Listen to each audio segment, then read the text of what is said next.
sang this song to me. There was a message in its melody, sweetest lyrics that I ever heard. There's a message in the songs of birds. Tomorrow is another day. Living is the only way tomorrow's gonna ever come. Listen to the words of the song. Everything's gonna be alright. Everything is gonna be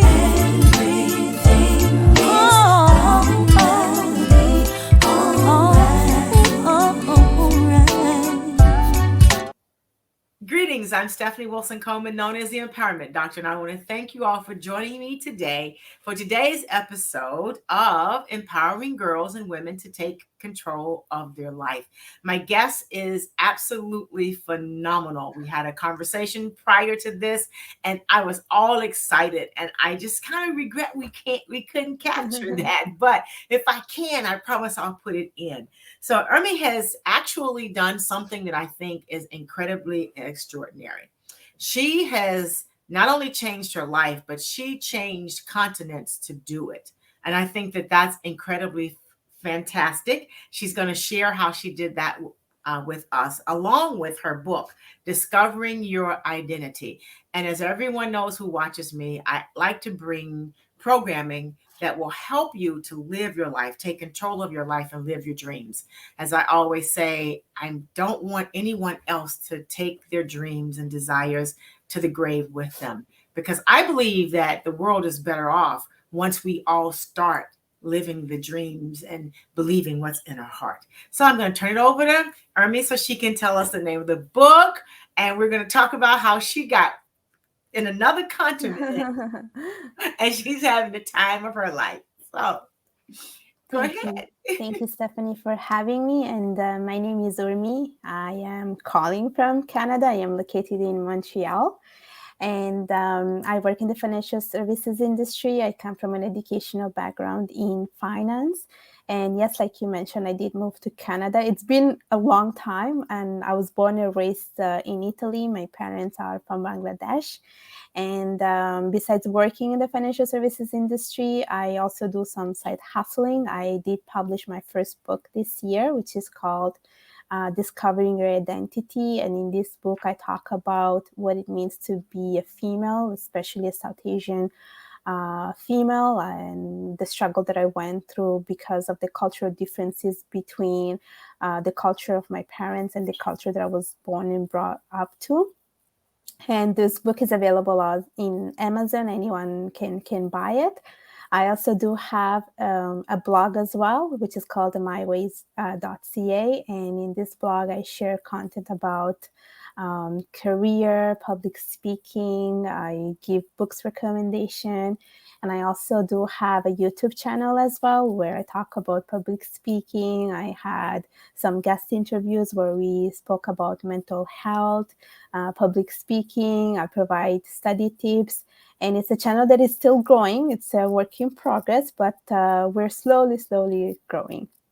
Well, I am proud of you and all the things that you have done. So I want to encourage the listeners to be sure you do check out our YouTube channel. Be sure that you do read her book, because she has it's a fantastic book. I think everyone can benefit from discovering your identity. Now, we were talking about in finance, the higher the risk, the higher the return. So you took that big jump, that big leap from Italy to Canada. What was it like? And how did you convince yourself that that was the right thing to do? So for me, it was definitely a big risk. But I do saw this risk more like an opportunity, more like an adventure. And so I was like, yeah, I'm just going to go with it. And so I made this decision to move to Canada, literally on the other side of the world. And so far, I would say that even though it was probably something with big risk, it did come with big rewards. Because it's a place where basically I did grow a lot as a person. I did grow a lot professionally. It's a place that I do call my second home. My first one is, of course, Italy, but my second one is definitely Canada. And I think it's because I was able to learn about myself, explore myself, find who I am as a person. And I think it's because Canada itself, it's a country that it's a melting pot. You have people from different countries, different ethnicities. And I feel like when I moved to Canada, I was able to relate myself to the people here. And so I sort of felt less lonely, where basically maybe in Italy, I was not able to, feel like I felt like I did not belong anywhere. But when I moved to Canada, I feel like I did belong here because there are people with like different ethnicity, multiple ethnicities. So I feel like Canada did help me to find myself, to find my identity. And I think it did come with with a very good return on the investment, basically. Yes, it did. So you went there by yourself. Right. What was exciting about the opportunity to go to Canada? I think the fact that it was just new, it's like Okay. new, unknown. You do not know what's going to be there. You just go with the opportunity, you just go with the flow. And so it was just a curiosity, I would say. So that's it. Well, that's actually a good key, though, is you sort of just go and open yourself up to the flow and just learn as you go without expecting anything. As I used to say that like vacations are adventures. So when you go on vacation, there's some good things and there's some not so good things. But when you come back, you just talk about all the wonderful things. So you're right. If we could just treat it as an adventure, we could get through Yeah. a lot. So your book, what made you decide to write the book? How long did it take? So basically, I would say that I always wanted to write a book, but I didn't have an actual timeline. Like I was like, yeah, I'm gonna write one once in my life, but I didn't have a timeline. But then this year, I think it was like at the beginning of this year, I read another book which was called Brown Confessions. No, it was called Confessions of a Brown Girl. And it was a story of this South Asian woman who lives in Canada. And she's just like writing her own confession. So I read that book. I contacted her and I was like, okay, how did you write this book? Just tell me everything about it. And she was like, oh, yeah, I just self published it. And she told me like to watch videos on YouTube. So then what happened is I actually spoke to a friend who published his own book, and he told me, okay, this is what you have to do. And he suggested me to read this book, which is called How to Write a Book in 30 Days. So I read that book, and then I was like, okay, I am determined enough to write my own book because I had all the ideas, because it's basically just a biography. So after I got from my vacation, I was like, okay, I'm going to sit down every day. I will make sure that I allocate 30 minutes, an hour a day, and just like write down all the thoughts. So my like initial process was just to have a draft ready, just to get my thoughts out there, write them down, and then I would have like worked it out, like edited and stuff like that. So in the first, like I would say 30 days, I just wrote everything. I had like each chapters down. And then after I reread everything, and then I contacted someone on Fever, and I was like, okay, you really have to help me to edit it, to make sure that there is a nice cover page. You have to help me with the title. So she was super helpful. So this was a freelancer, so I gave her the draft. She fixed everything, and I think after 2 weeks it was just ready to be published. And basically this book for me was sort of like an accomplishment, because now I can say to people that I'm a like published author. I actually was able to write the book, because I think a lot of people say yes, I want to write a book, but no one actually goes and does it concretely. So I actually do have like a concrete goal that I have achieved. And so I wrote this book, and it's sort of like a biography. So I knew what I had to write about. And I think after publishing it, I just got that journaling to write another one, which I also want to do as soon as possible. And yeah, so I think in the second one, like it's because, so basically the first one, it's more focused about my life in Italy. But in the second one, I think I will just focus about my life in Canada. So, what are some of the differences between living in Italy as opposed to Canada? Oh, a lot of differences. A lot of differences. So I would say simple things like taking the bus. So for instance, in Canada, when you take a bus, everyone gets in line to enter into the bus. Like, people are actually polite, they wait in line, the first one goes inside, then it's the second one. But in Italy, it doesn't work like that. We're just pushing each other to get inside the bus or in the metro. So that was one thing that I was so shocked about when I moved to Canada. I was like, wow, people are actually really nice. And then the other thing that I noticed was like drinking coffee. So in Italy, to drink coffee, it's like a ritual. You have to make your espresso every morning. If you go to the coffee place to drink it, you have to drink it on the spot. You do not like take it to go. There's no such thing as take it to go. And so you have to, like, you drink your coffee there. You are like chit-chatting with the people there, even though you do not know them. You're talking about your life, anything that you want. And people are actually enjoying like that moment, that morning ritual. People enjoy it, whereas in Canada, I feel like everything is like go go go go go. So you just get your coffee and you just go to the office and you're drinking the Americano. You don't even drink it on the spot, you just take it to go. And for me, it was so not normal. And so for me, it was a big struggle. I couldn't even drink the coffee initially. Well, now I got used to it, but for me, it was like a struggle. And people here, they don't take the time to, like, chit chat with people because it's like such a hectic life. And so that was also another thing that I noticed, is that the life in Canada, it's very hectic. Everyone is always like moving around, getting things accomplished. Whereas in Italy, the culture is very laid back. People are actually enjoying their life. They take longest like lunch break, 2 hours of break. Indeed, everything is closed from like 12 to 2 or 12 to 3.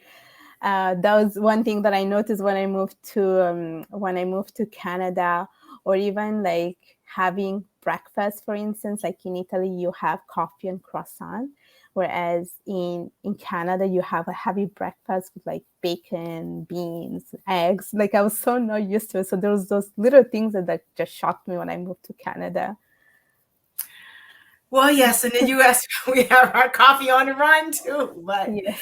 but there are a lot of coffee shops here where people can go and mingle and talk. So I think that's an added good thing about it, because you can relax some, because life can be really hectic here.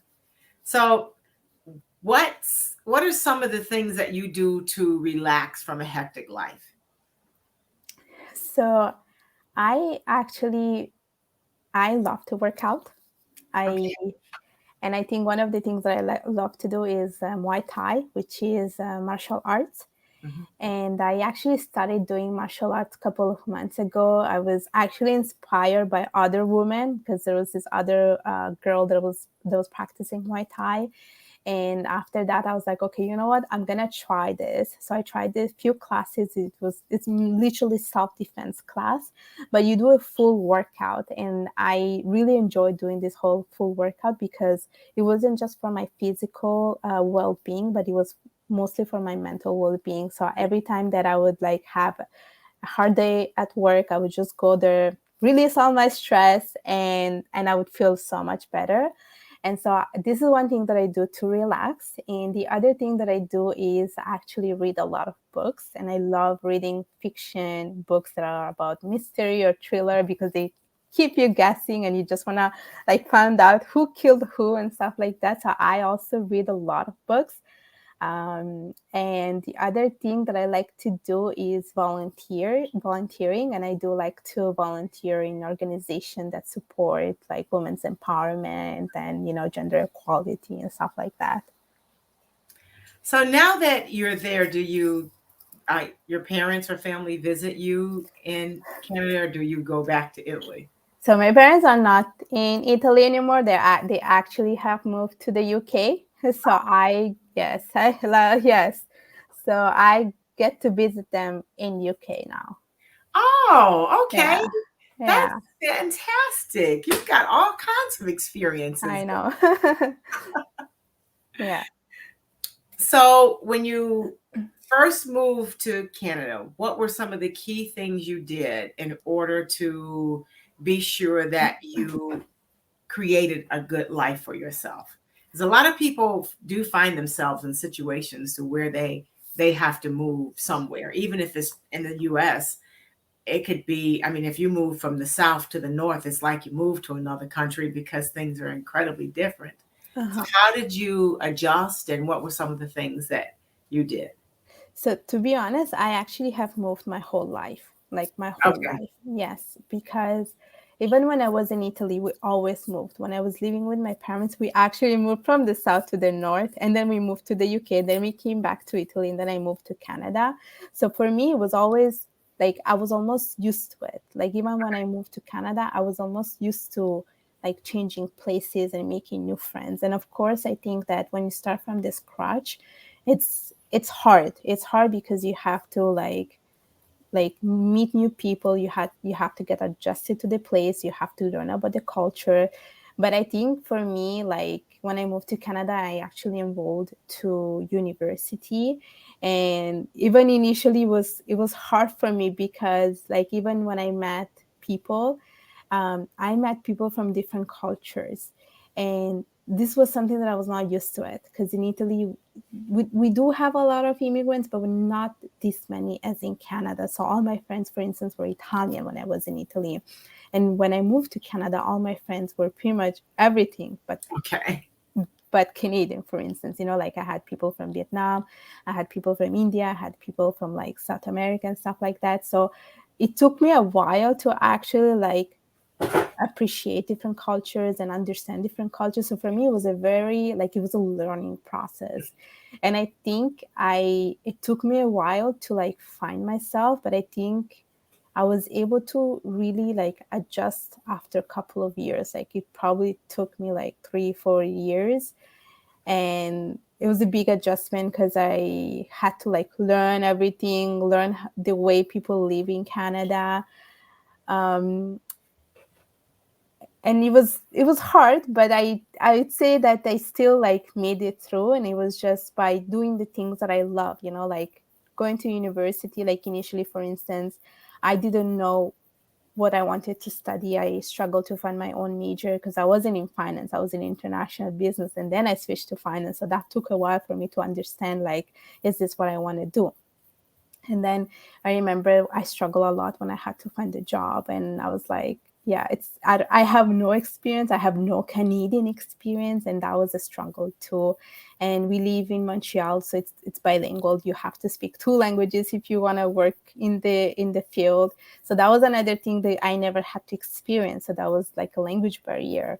So I had to like learn how to network, how to navigate the financial world. But by doing like all these things and experiencing all these little things, I feel like I was just empowering myself, and I started to do things that I love. So for instance, I started to volunteer, and I feel like the more I volunteer, the more I was enjoying like what I was doing. I learned who I am as a person, which is like I like to give back to the community.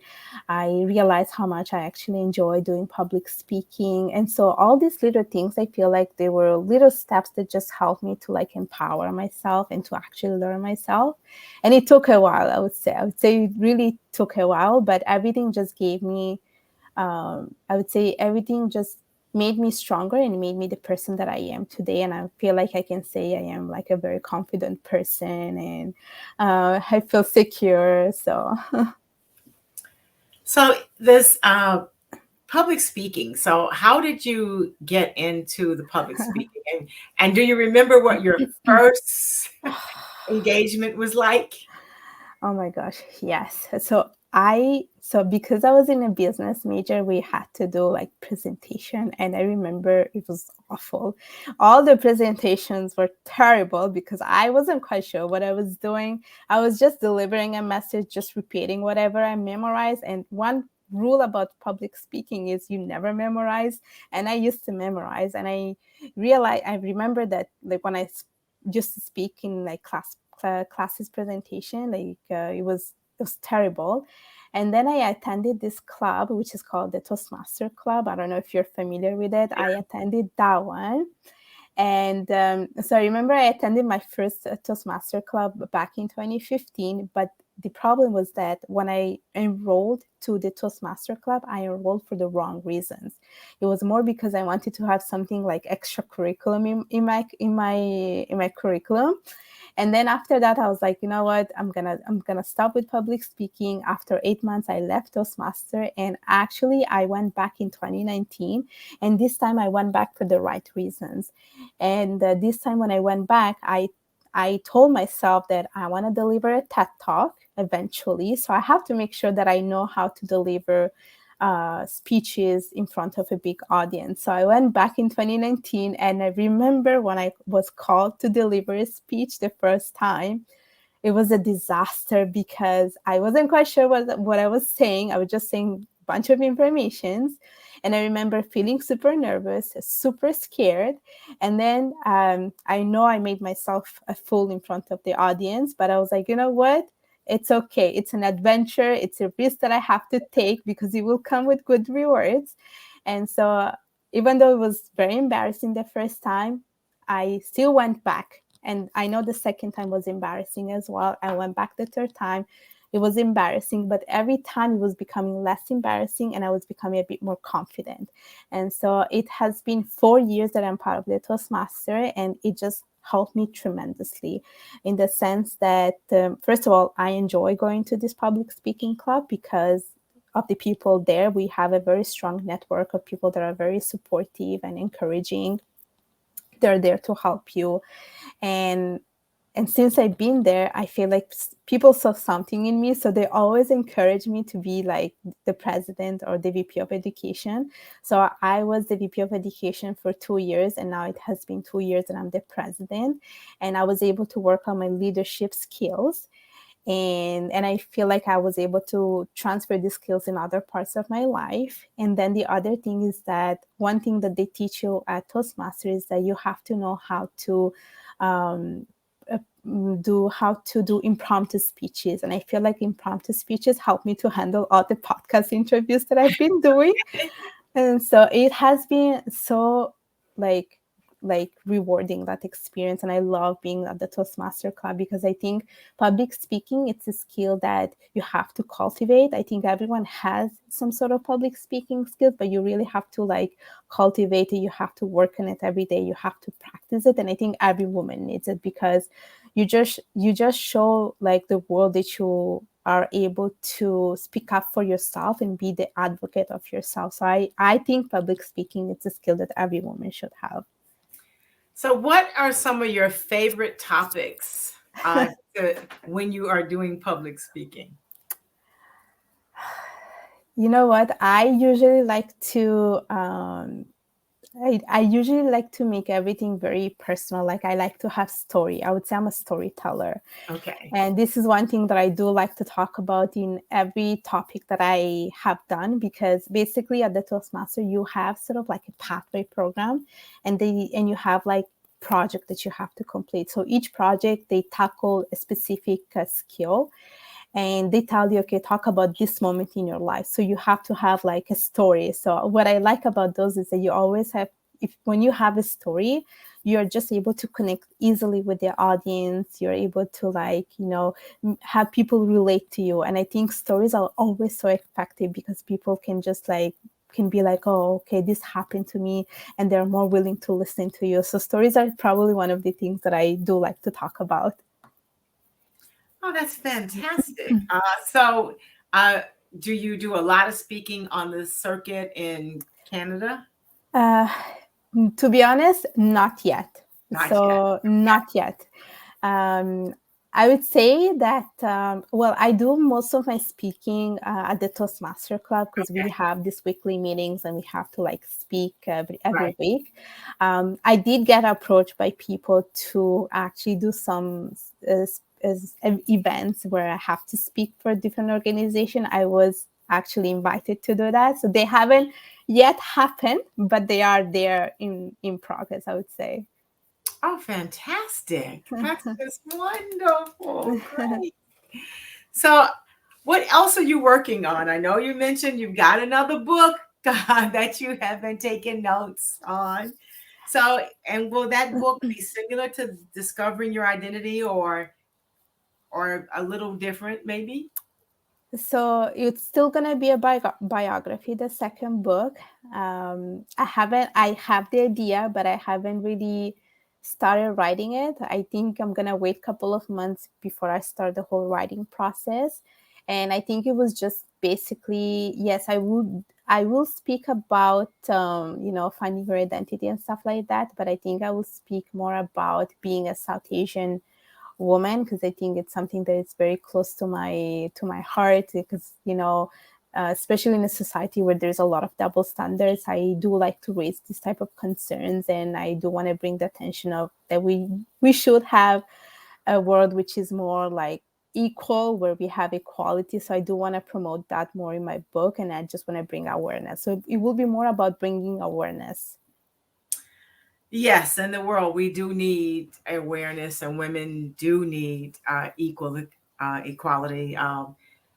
We're not quite there, and then there are some countries where we're not even started. So you're right. That is noble, and we do need that. We need that a whole lot. And as a woman of color myself, it's like it seems like some struggles just Yeah. never end. I saw a Facebook post the other day that says, "I'm still battling this." So thank you for opening up and being willing to talk about that to others as you start your speaking career. I can't wait. I think it's so exciting. So if you could rub a crystal ball and have any wish you would like to have, what would that be?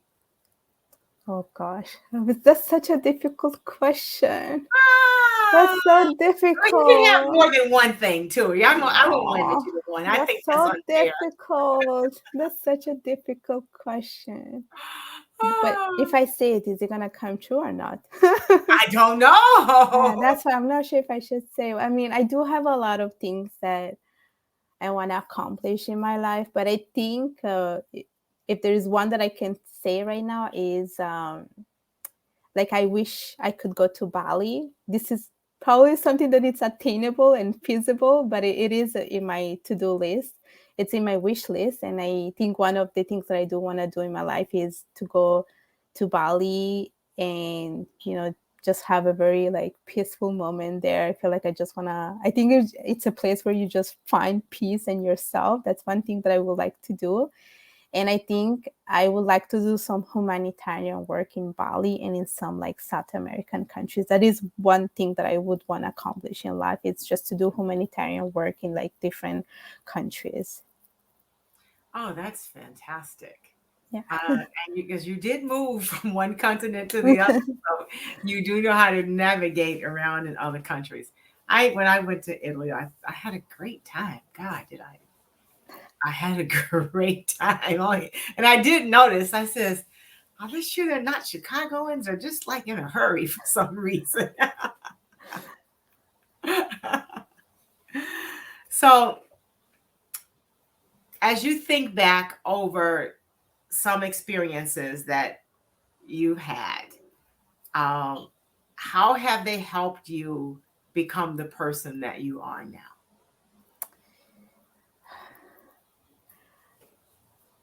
I definitely would say I became resilient. I think that's one word that I would describe myself. And I think you can be a strong woman, but I think you're stronger when you're resilient, because I think, you might fall 7 times, but it's more important that you are able to stand up that eighth time.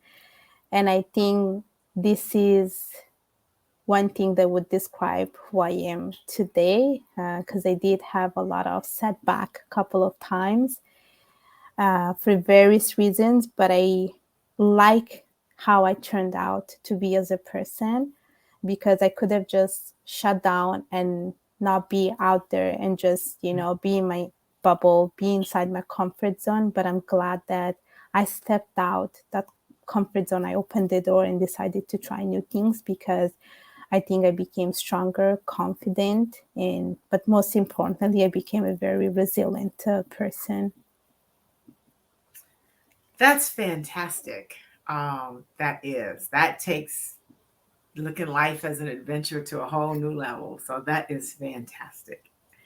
So remind us where we can get your book again, because I want to encourage others to read it. It's on Amazon, and basically you just have to type "Discovering Your Identity: A Rebirth from Interacial Struggle." So it's available on Amazon. It's not that expensive, so anyone can buy it, and it can be shipped anywhere in the world. Fantastic.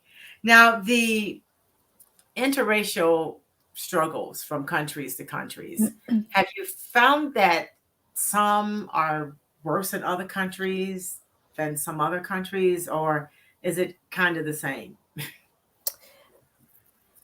I wouldn't say it's worse, because for me it was more like an inside thing. It was just something that I was questioning. So I feel like if I never questioned it, I would have never realized it.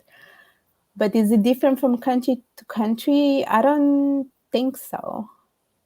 But maybe I might be wrong. So I don't know. But for me, it was not like that. For me, I felt it was the same, I want to say. Yeah. Yeah, I have to admit, I've visited other countries and it's like, oh, there that thing is again, right? Just like, no, there that thing is again, right? Just like at some point, we need to understand, I think, just as people, that it does take all of us to ensure that the world is safe and people are living their best lives. And when we can get that, I think that we'll see a lot of the struggles that, that are based on just race disappear. Yeah.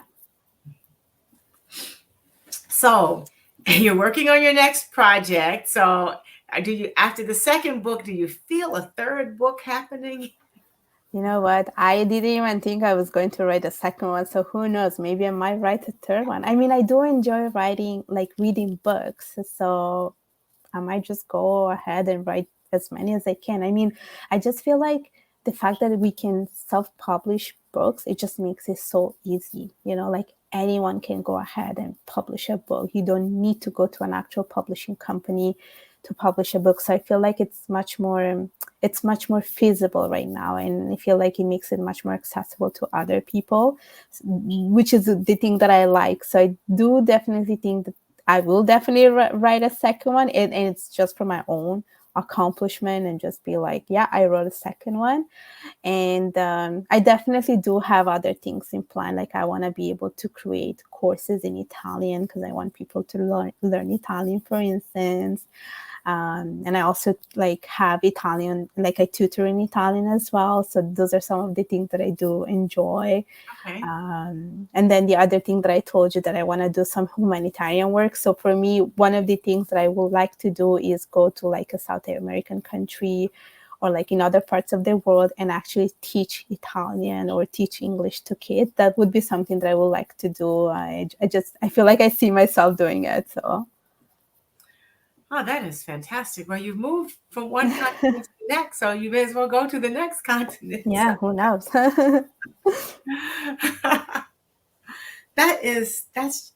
I have really enjoyed this and enjoyed all that you have done and been able to do. And just the reminder to look at it all as an adventure has been absolutely fantastic. Just an adventure, and enjoy it. And just know everything will work out in the end. Yes. So, any final words before we end today? I would like to go back to to what you said initially, and which is the concept in finance is, I would say, to always take an opportunity as I know it's an uncertainty, but higher the risk, higher the reward, and this is how we should tackle everything in life. So that is so true, because it is, and you do get a great reward when you take a big risk. You can't get these good rewards playing small. You have to take a risk, but you have to take a risk on yourself, knowing that it's all an adventure anyway. Yes, and even if it doesn't work out, it's a lesson that you have learned, and it's a trial and error. There you go. That's right. And you don't know what you don't know until you step out and try some different things. Exactly. So, before we end, though, I want you to remind the viewers again of where they can find your book. So my book is on Amazon, and it's called Discovering Your Identity, A Rebirth from Interacial Struggle. So it's on Amazon, and I also have my blog, which is called myways.ca, and I have my YouTube channel, which is called Urmi Hossain, and that's basically my full name. Okay. And I want you guys to be sure you go out to get her book, because the book is self-published. So with that being said, a lot of the proceeds do come directly to her, but then as a self-published author, she still has other expenses that are tied to this book. So get the book, because I'm sure that there's some great tips and some great information in it. Thank you for joining me today. I have thoroughly enjoyed it, and I know that all of the listeners or viewers are going to enjoy this too. You have been an incredible inspiration and a reminder that it's all an adventure. Yes. So with that, as I always say, I want to encourage the audience to not go gently into that night. I want you to find a hill worth dying for, and I want you to take it. I want you to make today so good that yesterday gets jealous. And I want you to do it your way. I'm Stephanie Wilson-Coleman, the Empowerment Doctor, and this has been a sip of inspiration. And life is too short to drink cheap champagne, so make sure you go after every single thing that you need to, want to, desire to, think about, without letting anybody talk you out of it. Thank you, Urmi. I really appreciate you being here today, and I have learned a lot. It's been my pleasure. Thank you. Have a great day. Bye now. Greetings. I'm Stephanie Wilson-Coleman, the Empowerment Doctor. A definition of living is to have an exciting, successful life. So I want you to relax and imagine your perfect life. If what you're imagining isn't the life you're living right now, you need a jump start. I was a victim of abuse, poverty, and homelessness, and I beat the odds and created the success I craved. I discovered techniques that helped me rise above what I thought was possible for me. So I need you to stop looking for a quick fix and look for the right fix. When life is asking you for success and success is asking you for life, give me a call. I'm Stephanie Wilson-Coleman, the Empowerment Doctor. I can be reached at champagneconnection.com or 312-607-3638.